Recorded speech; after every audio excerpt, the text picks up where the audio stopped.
തൊണ്ട ഉടക്കി. Hi hello welcome back. ഇപ്പൊ നമ്മള് ഫ്ലോട്ടിംഗ് മാർക്കറ്റ് കവർ ചെയ്തിട്ടുണ്ട്. ഇനി നെക്സ്റ്റ് നമ്മൾ പോകുന്നത് ആർട്ട് ആൻഡ് പാരഡൈസിലേക്കാണ് കേട്ടോ. നമ്മുടെ പ്ലാൻ ഒന്ന് ചെറുതായിട്ട് മാറിയിട്ടുണ്ട് കേട്ടോ. അപ്പൊ നമ്മൾ ആദ്യം ബിഗ് ബുദ്ധ കണ്ടിട്ട് ആർട്ട് ആൻഡ് പാരഡൈസിലേക്ക് പോകാന്ന് കരുതി. അപ്പം ബിഗ് ബുദ്ധയിലേക്ക് പോകുമ്പോഴത്തേക്കും അവിടെ ഫസ്റ്റ് നമ്മൾ കയറുമ്പോൾ തന്നെ 7 തലയുള്ള പാമ്പിന്റെ കൈവരിയാണ് കേട്ടോ 2 സൈഡും കൊടുത്തേക്കുന്നത്. അത് കയറി വേണം നമ്മൾ പോകാനായിട്ട്. മൊത്തം 170 സ്റ്റെപ്സ് ഉണ്ട് കേട്ടോ. പക്ഷെ നമുക്ക് പെട്ടെന്ന് തന്നെ കയറാവുന്നതാണ്. കാരണം ഇതെല്ലാം ചെറിയ ചെറിയ സ്റ്റെപ്സ് ആണ്, ചെറിയൊരു സ്ലോപ്പിംഗ് രീതിയിലാണ് അത് കൊടുത്തേക്കുന്നത്. അതുകൊണ്ട് തന്നെ ഒരു 5-6 മിനിറ്റിനുള്ളിൽ തന്നെ നമുക്ക് അവിടെ കയറി പോകാൻ സാധിക്കും കേട്ടോ. അപ്പം നമ്മൾ താഴേന്ന് കയറുമ്പോൾ തന്നെ ബിഗ് ബുദ്ധ നല്ല രീതിയിൽ തലയുയർത്തി നിൽക്കുന്നത് നമുക്ക് കാണാൻ സാധിക്കുവേ. പെട്ടെന്ന് തന്നെ നമ്മളൊരു 5 മിനിറ്റോടുകൂടി തന്നെ അവിടെ നമ്മൾ കയറിയിട്ടുണ്ട്. ഈ സ്റ്റാച്ചുവിന്റെ ഹൈറ്റ് വന്ന് 18 മീറ്റർ ആണ് ഉള്ളത്. ഏകദേശം 59 അടി ഉയരാണ് ഈ സ്റ്റാച്ചുവിനുള്ളത് കേട്ടോ. ഇവിടെ ധാരാളം തായ് പീപ്പിൾ ആണ് ആദ്യമായിട്ട് വന്ന് പ്രാർത്ഥിക്കുന്നത്. അതിനുള്ള സാധനങ്ങൾ താഴെ നിന്ന് നമുക്ക് വാങ്ങാൻ കിട്ടും. അത് വാങ്ങിച്ചുകൊണ്ട് വന്ന് ഇവിടെ നമുക്ക് പ്രെയർ ചെയ്താൽ മതി കേട്ടോ. ഇതിന്റെ ഉള്ളിലേക്ക് കടക്കാൻ നമുക്ക് എൻട്രി ഫീ ഒന്നുമില്ല. ഇത് ഓപ്പൺ ആയിട്ടിരിക്കുന്നത് രാവിലെ 7 മണി മുതൽ രാത്രി 10 മണി വരെയാണ്. നമുക്ക് ഇഷ്ടമുണ്ടെങ്കിൽ അവിടെ പ്രാർത്ഥിച്ചിട്ട് പൈസ വെക്കാം. അല്ലാതെ പൈസയൊന്നും കൊടുക്കണ്ട ഇതിന്റെ ഉള്ളിലേക്ക് കയറാനായിട്ട്. പിന്നെ ഇവിടെ കാണുന്ന ഈ സ്ട്രോ, ഈ കുത്തി വെച്ചിട്ടില്ല, അതിലെ സ്ട്രോ ആണ്. അതിന്റെ വിശ്വാസത്തിന്റെ ഭാഗമായിട്ട് സ്ട്രോ കുത്തി വെച്ചിട്ട് അതിലേക്ക് പൈസ വെച്ചേക്കുന്നതാണ് കേട്ടോ.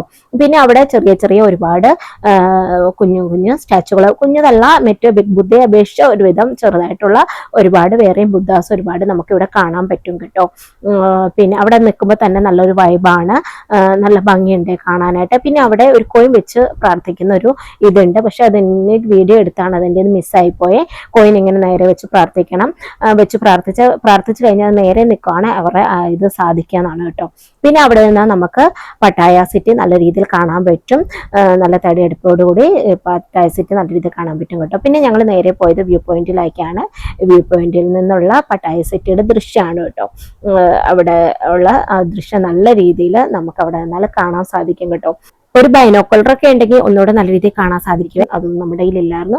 എന്നാലും ജസ്റ്റ് എന്നെ കൊണ്ട് പറ്റുന്ന രീതിയിൽ ഞാൻ കവർ ചെയ്തിട്ടുണ്ട്. പിന്നെ നമ്മൾ നേരെ ലഞ്ച് കഴിക്കാനാണ് പോയത്. ഇന്നത്തെ ലഞ്ച് എന്ന് പറയുന്നത് നമ്മുടെ ചോറും ചിക്കനും പുളിശ്ശേരിയും സാമ്പാറും ഒക്കെ കൂട്ടി അച്ചാറ്, നല്ല അച്ചാറായിരുന്നു കേട്ടോ, പറയാൻ പറ്റുന്നില്ല. നമ്മുടെ ഇവിടെ പോലും കിട്ടില്ല അത്ര ടേസ്റ്റി ആയിട്ടുള്ള അച്ചാറും സാലഡൊക്കെ കൂട്ടി നല്ലൊരു ഉച്ചയ്ക്ക് കുശാലായിട്ട് ഊണ് കഴിച്ചു. പിന്നെ അവിടെ നമ്മൾ എല്ലായിടത്തും നമ്മൾ കഴിക്കുമ്പം ചെല്ലുമ്പോഴത്തേക്ക് നമുക്ക് മധുരം തരും കേട്ടോ. ഇവിടെ ഉണ്ടായിരുന്നത് വാനിലയും ചോക്ലേറ്റിനും മിക്സ് ഐസ്ക്രീം ആയിരുന്നു. അത് കഴിഞ്ഞ് നമ്മളതെല്ലാം കഴിഞ്ഞ് നേരെ പിന്നെ പോയത് ആർട്ട് ആൻഡ് പാരഡൈസിലായിട്ടാണ് കേട്ടോ. അതേക്കുറിച്ച് പറയാതിരിക്കാൻ പറ്റില്ല, നല്ലൊരു അനുഭവമായിരുന്നു കേട്ടോ. വേൾഡിലെ തന്നെ ഫേമസ് ആയിട്ടുള്ള 3D ആർട്ട് ഗാലറിയാണ് ഇത്. അവിടെ ചെല്ലുമ്പോഴേ നമ്മൾ ചെരുപ്പ് കഴിച്ചു വെച്ച് വേണം കേട്ടോ അതിനുള്ളിലേക്ക് കയറാനായിട്ട്. അവിടെ തറയിലും ആർട്ട് ഗാലറികളൊക്കെ ചെയ്തിട്ടുണ്ട്. അവിടെ നമ്മൾ ചെന്നിട്ട് ആർട്ട് ആൻഡ് പാരഡൈസ് എന്ന് പറഞ്ഞ ആപ്പ് ഇൻസ്റ്റാൾ ചെയ്യണം. നിർഭാഗ്യവശാൽ ഞങ്ങളുടെ 2ന്റെ ഐഫോണിന്റെ പിന്നെ ആപ്പിൾ ID മറന്നുപോയി കേട്ടോ. അതുകൊണ്ട് ഞങ്ങൾക്ക് അത് ഇൻസ്റ്റാൾ ചെയ്യാൻ പറ്റിയില്ല. അതുകൊണ്ട് ഞങ്ങൾ വേറെ ഫോൺ ഉണ്ടായിരുന്നു, വേറെ ആളുടെ, അതിലാണ് ഞങ്ങൾ കണ്ടത് കേട്ടോ. പക്ഷെ എന്നെ കൊണ്ട് പറ്റുന്ന രീതി പരമാവധി കവർ ചെയ്തിട്ടുണ്ട്. പക്ഷെ അങ്ങനെ അത് ഞങ്ങൾ കാണുന്ന രീതിയിൽ അത് എനിക്ക് കാണിക്കാൻ പറ്റിയില്ല. കാരണം നമ്മുടെ കയ്യിൽ ഫോൺ ഇല്ലായിരുന്നല്ലോ. ഇതൊക്കെ അവിടെ നിന്ന് നമ്മളിങ്ങനെ 3D പിക്ചറായിട്ട് എടുത്താണ് കേട്ടോ. എല്ലാം ചലിക്കുന്ന, നമുക്ക് ആ ഇതിലേക്ക് AR എന്ന് പറഞ്ഞൊരു ഇത് സ്പോട്ട് തരുന്നുണ്ട്. അതിൽ കയറി നമ്മൾ നോക്കുമ്പോഴത്തേക്കും അതെല്ലാം ചലിക്കുന്ന പോലെയും ഒരു ഇല്യൂഷൻ ആർട്ട് സ്പോട്ടാണ് അത്. അപ്പം നമുക്ക് ഇങ്ങനെ എല്ലാ രീതിയിലും അതിൽ നിന്ന് അത് ചലിക്കുന്നതായിട്ടും ആടുന്നതായിട്ടും ആന കുത്താൻ വരുന്നതായിട്ടും അങ്ങനെ ഒരുപാട് ഇല്യൂഷൻ നമുക്ക് അവിടെ ക്രിയേറ്റ് ചെയ്യാൻ സാധിക്കും. അപ്പം ഞാൻ പറഞ്ഞില്ലേ വേറെ ഒരാളുടെ ഫോണായിരുന്നു. അപ്പം നമ്മുടെ ഈ ഫോൺ അല്ലെങ്കിൽ നമ്മുടെ ഫോണിലേക്ക് അത് ഡൗൺലോഡ് ചെയ്തെടുക്കായിരുന്നു. അപ്പോൾ ഇത് അങ്ങനെ ചെയ്യാൻ സാധിച്ചാൽ ഞാൻ വേറെ ഒരാളുടെ ഫോണിൽ നിന്ന് കാണിച്ചു തരുന്ന കേട്ടോ. ഊഞ്ഞാലാടുന്ന പോലെയും അങ്ങനെയൊക്കെ നിങ്ങൾക്കത് ഫോണിൽ എത്രത്തോളം കാണാൻ പറ്റുമെന്ന് എനിക്കറിയത്തില്ല. അപ്പം അങ്ങനെ നമുക്കത് തോന്നും കേട്ടോ. അങ്ങനെ ഒരുപാട് കുട്ടികളൊക്കെ ആയിട്ട് പോവാണെങ്കിൽ നല്ല രീതിയിൽ എൻജോയ് ചെയ്യാൻ പറ്റും കേട്ടോ. നമ്മളിവിടെ കയറുമ്പോൾ കുട്ടികളായിട്ട് മാറി ഏതൊക്കെ രീതിയിൽ എങ്ങനെയൊക്കെ ഫോട്ടോ എടുക്കാം എന്നുള്ള രീതിയിലാണ് നമ്മൾ നോക്കുന്നത് കേട്ടോ. ഇതവിടെ സിംഹം ഉണ്ടായിരുന്നു, അതിൻ്റെ കൂടെ എത്രയും ഭാഗത്ത് കൊടുക്കണം, ഫോട്ടോ എടുക്കണം. അവരെ കുഞ്ഞി സിംഹക്കുട്ടികളും പുലിക്കുട്ടികളൊക്കെയാണ്. അപ്പൊ അവർ ഇത് കണ്ട കുഞ്ഞുങ്ങളെ പോലെ കെയർ ചെയ്തിട്ടേക്കുന്നത്. ഇത് എൻ്റെ ഹസ്ബൻഡാണ് കേട്ടോ. അത് ആള് അവിടെ ചെന്നിരിക്കുമ്പോൾ ബുദ്ധ നമ്മൾ അനുഗ്രഹിക്കുന്ന പോലെ ഒരു ഇതാണ് നമുക്ക് ഉണ്ടാവുക. അപ്പൊ അതിലേക്ക് നമ്മൾ അവരുടെ ആർട്ട് ആൻഡ് പാരഡൈസ് എന്ന് പറഞ്ഞ ആപ്പ് ഇങ്ങനെ ഡൗൺലോഡ് ചെയ്യുമ്പോൾ നമുക്കിങ്ങനെ അതിൽ കയറിയുന്ന ഏറെ സ്പോട്ട് ഉണ്ട്. അതിൽ നിന്ന് കയറുമ്പോഴാണ് ഇതിങ്ങനെ കാണാൻ പറ്റുന്നത്. കണ്ട ആന മൊത്തം വരുന്ന പോലെ ഒക്കെ, അങ്ങനെ ഒരുപാട് കാര്യങ്ങളുണ്ട്. ഇതൊരു 3 ഫ്ലോർ ആയിട്ടാണ് കേട്ടോ. സെക്കൻഡ് ഫ്ലോറിലേക്ക് പോവാണ്. അവിടെ ഈ പറഞ്ഞ പോലെ ഇതുപോലുള്ള കാര്യങ്ങളൊക്കെയാണ് കേട്ടോ. എല്ലാം ഈ പറഞ്ഞ പോലെ ഇങ്ങനെയുള്ള കാര്യങ്ങളാണ്. എത്രത്തോളം നമുക്ക് എടുത്താലും നമുക്ക് മതി വരില്ല.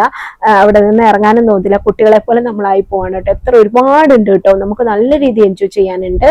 ഇതവിടുത്തെ ഹോള് പോലുള്ള ഏതോ ഉത്സവത്തിന്റെ പിക്ചറാണ് കേട്ടോ. നമ്മളും അതിനുള്ളിൽ കയറുമ്പോൾ ഒരു കുട്ടിയായി മാറും കേട്ടോ.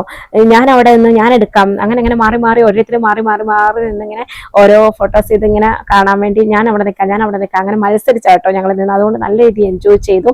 അപ്പോൾ ഫോട്ടോസും വീഡിയോസ് ഒക്കെ എടുക്കാൻ ഇഷ്ടമുള്ളവർക്ക് നല്ലൊരു ഓപ്ഷനാണ് കേട്ടോ. പിന്നെ ഇതവിടെ നമുക്ക് പിക്ചർ വരയ്ക്കാനായിട്ട് തരും. ക്രയോൺ ഉണ്ട്, അത് വെച്ച് നമ്മൾക്കൊക്കെ കളർ ചെയ്യാം. പിക്ചർ ഉണ്ട്, അതിൽ നമ്മൾ കളർ ചെയ്താൽ മതി. എന്നിട്ട് നമ്മുടെ പിക്ചർ ഇങ്ങനെ അവര് സ്ക്രീനിൽ പ്ലേ ചെയ്യിക്കും. കണ്ടോ, എൻ്റെ മാനാണ് പോകുന്നത്, നമ്മൾ ഓരോരുത്തർ വരച്ചത് ഇങ്ങനെ പോകുന്ന കാണും. അതൊരു രസകര അനുഭവം. പിന്നെ അതിൽ നിന്ന് ഇറങ്ങുമ്പോഴത്തേക്ക് ഇതാണ് കടല് പോലെ, അതും ഇല്യൂഷനാണ് കേട്ടോ. എല്ലാം ഇങ്ങനെ കടല് പോലെ അത് കാണാൻ സാധിക്കും. പിന്നെ വെള്ളം വീഴുന്നതും പൂക്കള് ഇങ്ങനെ വരുന്നതും അങ്ങനെയുള്ള കാര്യങ്ങൾ. ഇത് വെള്ളച്ചാട്ടം പോലെ. പിന്നെ ഇത് ഓരോ പൂക്കള്, ഇത് നമ്മുടെ നാട്ടിൽ ഞാൻ കണ്ടിട്ടുണ്ട് കേട്ടോ. ഫ്ലവർ ഇങ്ങനെ വിരിഞ്ഞ് പല കളർ ഫ്ലവർ ഇങ്ങനെ വരുന്നതാണ്. അപ്പൊ അത് അവിടെ നിന്ന് കണ്ടിട്ട് ഇറങ്ങി വരാൻ തോന്നുന്നില്ല. കാരണം അടുത്ത നെക്സ്റ്റ് എന്താന്ന് നോക്കി അവിടെ നമുക്ക് റെസ്റ്റ് ചെയ്യാനൊക്കെ ഉണ്ട് കേട്ടോ. ബീൻ ബാഗ് ഒക്കെ ഇട്ടിട്ടുണ്ട്. നെക്സ്റ്റ് എന്താന്ന് ഇങ്ങനെ അറിയാൻ വേണ്ടിയിട്ടുള്ളത്. കാരണം ഒന്ന് വന്നത് പിന്നെ വന്നില്ല, അത് ഇങ്ങനെ വന്നുകൊണ്ടേയിരിക്കുക. നമുക്ക് അവിടെ നിന്ന് ഇറങ്ങാൻ തോന്നുന്നില്ല, ഇങ്ങനെ കണ്ടുകൊണ്ടിരിക്കാൻ തോന്നുന്നു. നല്ല ഫ്ലവേഴ്സ് ഇങ്ങനെ വിരിഞ്ഞ് വരുന്നത്. പിന്നെ കുറെയൊക്കെ ഞങ്ങൾ കണ്ടിട്ട് അവിടെ നിന്ന് ഇറങ്ങി കേട്ടോ. അവിടെ നിൽക്കാൻ അവിടെ തന്നെ നിൽക്കേണ്ടി വരും. അവിടെ ഞങ്ങൾ അവിടെ നിന്ന് ഇറങ്ങി കേട്ടോ. അത് കഴിഞ്ഞ് അവിടെ നിന്ന് ഇറങ്ങി ഇത് നിങ്ങൾക്ക് ഇതുപോലെ കിട്ടും. ഇത് സ്ക്രീനിൽ ഞാൻ എടുത്തു കേട്ടോ. ഇങ്ങനെയാണ് കിട്ടിയത് കേട്ടോ അതിന്റെ ഔട്ട്പുട്ട്. പിന്നെ അവിടെ നിന്ന് ഇറങ്ങി ഇവിടെ നമുക്ക് നമ്മളകത്ത് എടുത്തില്ലേ ആർട്ട് ഗാലറിയിൽ നിന്നില്ലേ, അപ്പൊ അത് നമ്മൾ ഓരോ ഫോട്ടോസ് എടുക്കുന്ന അവരിതായിട്ട് അവരവിടെ ക്യാപ്ചർ ചെയ്യുന്നുണ്ട്. അത് നമുക്ക് ഫോട്ടോസ് ആയിട്ട് എടുത്ത് കൈ തരും, വേണേ വാങ്ങാം കേട്ടോ. ഞങ്ങൾ വാങ്ങിയൊന്നുമില്ല, കാരണം മിക്കവരും ഫോണിൽ അത് ഡൗൺലോഡ് ചെയ്തിട്ടുണ്ട്. ഞങ്ങളുടെ കയ്യിൽ ഇല്ലായിരുന്നു. പിന്നെ ഞാൻ വീഡിയോസ് ആയിട്ട് എടുത്തിട്ടുണ്ടല്ലോ, അതുകൊണ്ട് ഇന്ന് വാങ്ങാനൊന്നും നിന്നില്ല. പിന്നെ അവർ ചെറിയൊരു ഷോപ്പിലേക്കാണ് ചെല്ലുന്നത് കേട്ടോ. വലിയ ഷോപ്പൊന്നുമല്ല, ഒരു കുഞ്ഞു ഷോപ്പ് കേട്ടോ. അവിടെ ക്യാൻഡീസും ചോക്ലേറ്റും അങ്ങനെ കുട്ടികൾക്കുള്ള ആവശ്യമായ കാര്യങ്ങളൊക്കെ അവിടെ ഉണ്ടായിരുന്നു. ഞങ്ങളൊന്നും പർച്ചേസ് ഒന്നും ചെയ്തില്ല കേട്ടോ. അവിടുന്ന് ഞങ്ങൾ നേരെ പിന്നെ വന്നത് അവിടെ തന്നെയുള്ള പട്ടായയിലെ തന്നെ ഫേമസ് ആയിട്ടുള്ള ഷോപ്പിംഗ് മാളിലേക്കാണ് കേട്ടോ. ഈ മാളിന് ഒത്തിരി പ്രത്യേകതകളുണ്ട്. ടെർമിനൽ 21 എന്നാണ് ഈ മാളിന്റെ പേര് വന്നത്. ഇത് വന്ന് എയർപോർട്ടിനെ ബേസ് ചെയ്താണ് ഈ മാള് ഉണ്ടാക്കിയിരിക്കുന്നത് കേട്ടോ. അതുകൊണ്ടാണ് ഇതിന് ടെർമിനൽ 21 എന്ന പേര് തന്നെ വന്നത്. ഇതിലെ ഓരോ ഫ്ലോറും ഓരോ രാജ്യത്തെ ഫേമസ് ആയിട്ടുള്ള സിറ്റിയെ റെപ്രസെന്റ് ചെയ്താണ് ചെയ്തിരിക്കുന്നത്. ഇവിടെ 9 ഫ്ലോർസ് ഉണ്ട്. അത്രയ്ക്ക് വലിയ മാളാണ് കേട്ടോ. പിന്നെ നമ്മൾ അവിടെ ചെന്നപ്പോഴത്തേക്കും ഇന്നലെ അൽക്കസാർ ഷോ കാണാൻ പോയിരുന്നു. അവിടെ ചെയ്ത് അവർ തന്നെ ഇവിടെ ഷോ ചെയ്യുന്നുണ്ടായിരുന്നു കേട്ടോ. ഇവിടുത്തെ ഗ്രൗണ്ട് ഫ്ലോറിലാണ് അവർ ഷോ ചെയ്യുന്നത്. അവർ ഇടയ്ക്കിടയ്ക്ക് വന്നിങ്ങനെ ഷോ ചെയ്യുന്നതാണ് കേട്ടോ. എന്നിട്ട് അവിടെ അവരിങ്ങനെ ഒരു ബോക്സ് വെക്കും, ഇഷ്ടമുള്ളവർക്ക് കൊടുത്താൽ മതി. അങ്ങനെ കുറച്ച് നേരം ഷോ എൻജോയ് ചെയ്തതിന് ശേഷം അവിടുത്തെ ഗ്രൗണ്ട് ഫ്ലോർ ഒന്ന് കറങ്ങി കണ്ടു കേട്ടോ. അവിടുത്തെ ഗ്രൗണ്ട് ഫ്ലോറിൽ അധികവും തായ് ലോക്കൽ ഫുഡ്സ് കിട്ടുന്ന ഏരിയ ഉണ്ട് കേട്ടോ. അപ്പൊ ഞങ്ങൾ അവിടെ പോയി അങ്ങനെ നോക്കി കേട്ടോ. അപ്പൊ ഞങ്ങൾ ഈ ചെയ്യുന്നത് ഞങ്ങൾ വാങ്ങി കേട്ടോ. റൊട്ടീന്ന് മറ്റാണ് അതിന്റെ പേര്, പക്ഷെ നല്ല ടേസ്റ്റ് ഉണ്ടായിരുന്നു. അപ്പൊ അവർ മേക്ക് ചെയ്യുന്ന വീഡിയോ ഞാൻ ജസ്റ്റ് ഒന്ന് അവരുണ്ടാക്കുന്ന വീഡിയോ ഒന്ന് എടുത്തതേ ഉള്ളൂ കേട്ടോ. നല്ല ഭംഗിയുണ്ട് അത് കണ്ടുകൊണ്ട് നിൽക്കാനേ. മൈദ പൊറോട്ടയ്ക്കൊക്കെ കുഴച്ച് വെക്കുന്ന പോലെ ബോളാക്കി എടുത്തിട്ട് പരത്തിയിട്ട് നമ്മൾ പൊറോട്ട വീശി അടിക്കുന്ന പോലെ അടിച്ച് ഇത് കല്ലിട്ട് ചുട്ടിട്ട് അതിന്റെ നടുക്കേക്ക് എഗ്ഗും ബനാനയും കൂടെ മിക്സ് ചെയ്ത് ഫില്ലിംഗ് ആണ് വെച്ച് കൊടുക്കുന്നത്. എന്നിട്ട് ഇഷ്ടമുള്ള നമുക്ക് ചോക്ലേറ്റ് എങ്കിൽ ചോക്ലേറ്റ്, മിൽക്ക് മെയ്ഡ് എങ്കിൽ മിൽക്ക് മെയ്ഡ്, അതാണ് അവർ മേളിൽ സ്പ്രെഡ് ചെയ്ത് തരുന്നത്. ഞങ്ങൾ അത് രണ്ടും ഓരോന്ന് വാങ്ങി. രണ്ടും കൂടെ മിക്സ് ആക്കി എടുക്കണമെങ്കിൽ അങ്ങനെയും ചെയ്തു തരും കേട്ടോ. നല്ല ടേസ്റ്റ് ഉണ്ടായിരുന്നു, പറയാതിരിക്കാൻ വയ്യ. അവരുടെ പിന്നെ ചെയ്തു തരുന്ന രീതിയെല്ലാം നല്ല രസമുണ്ട്. ഒരെണ്ണം തന്നെ വാങ്ങിയാൽ മതി കേട്ടോ. രണ്ടുപേർക്ക് നല്ല രീതിയിൽ വയറ് നിറച്ച് കഴിക്കാനുണ്ട്. മധുരം ഇഷ്ടപ്പെടുന്നവർക്ക് നല്ലതാണ് കേട്ടോ. ഇത് നമുക്ക് ഉണ്ടാക്കി എടുക്കാവുന്നുള്ളൂ കേട്ടോ. ഞാൻ വീട്ടിൽ ട്രൈ ചെയ്യണമെന്ന് ഓർത്തിരിക്കും. കണ്ടിട്ട് എളുപ്പമായി തോന്നി കേട്ടോ. ഞാൻ പറഞ്ഞില്ലേ ഓരോ ഫ്ലോറും ഓരോ രാജ്യത്തെ റെപ്രസെന്റ് ചെയ്താ ചെയ്തിരിക്കുന്നത്. ഫസ്റ്റ് ഫ്ലോർ വന്ന് ഫ്രാൻസിനെയാണ് കേട്ടോ, ഈഫിൾ ടവർ കണ്ടോ അങ്ങനെ. സെക്കൻഡ് ഫ്ലോർ വന്ന് പിന്നെ ലണ്ടനെയാണ്. തേർഡ് ഫ്ലോർ വന്ന് ഇറ്റലിനെയാണ്. ഫോർത്ത് ഫ്ലോർ വന്ന് ടോക്കിയോ. ഫിഫ്ത്ത് ഫ്ലോർ വന്ന് സാൻ ഫ്രാൻസിസ്കോ. അപ്പം അവര് ഓരോ ഫ്ലോർ ചെയ്യുമ്പോഴേക്കും ആ ഓരോ ഫ്ലോറിന്റെ ഓരോ ഞാൻ പറഞ്ഞില്ലേ ഓരോന്നിനെ ഫേമസ് ആയിട്ടുള്ള ആ സ്ഥലത്ത് എന്താണോ അത് വെച്ചാണ് ചെയ്തേക്കുന്നത്. അപ്പൊ അതിന്റെ തീമിംഗ് ബേസിലാണ് അവർ ചെയ്യുന്നത്. അപ്പൊ ആ ഫ്ലോറിലെ എല്ലാ കടകളും ഷോപ്പുകളും എല്ലാം ആ തീമിലായിരിക്കും അവർ സെറ്റ് ചെയ്തേക്കുന്നത് കേട്ടോ. ആ രീതിയിൽ തന്നെ അവർ സെറ്റ് ചെയ്യുക കേട്ടോ. അങ്ങനെ ഒരു പ്രത്യേകത കൂടി ഇതിനുണ്ട്. ലണ്ടൻ ബ്രിഡ്ജ് കണ്ട, എന്നിട്ട് അവിടുത്തെ കടകളും ഷോപ്പുകളും എല്ലാം ആ ഒരു ലണ്ടന്റെ ഒരു തീമിലാണ് അവര് സെറ്റ് ചെയ്യുക. എന്തിനേറെ പറയുന്നു, വാഷ്റൂമും ഒരു അങ്ങനെ തന്നെയാണ് കേട്ടോ. നമ്മൾ വാഷ്റൂമിലൊക്കെ ചെന്നാൽ അവിടുത്തെ ബോളിലെ പെയിന്റിംഗ് ഒക്കെ ആ രീതിയിലായിരിക്കും കേട്ടോ. പിന്നെ ഏറ്റവും അടുത്ത ഫ്ലോറിലാണ് ഫുഡൊക്കെ ഉള്ളത് കേട്ടോ. അപ്പൊ നമ്മൾ അവിടെ ചെന്നതുകൊണ്ട് സുഷിയൊക്കെ അവിടെ ഇരിപ്പുണ്ട്. പിന്നെ അവര് എല്ലാത്തിന്റെയും ഒരു ഡെമോ അവിടെ വെച്ചിട്ടുണ്ട് കേട്ടോ. അപ്പൊ അവിടെ എന്തൊക്കെയുണ്ടെന്ന് നമുക്ക് അറിയാൻ സാധിക്കും. പ്രൈസും അവരവിടെ എഴുതി വെച്ചിട്ടുണ്ട് കേട്ടോ. അതുകൊണ്ട് എളുപ്പമാണ്.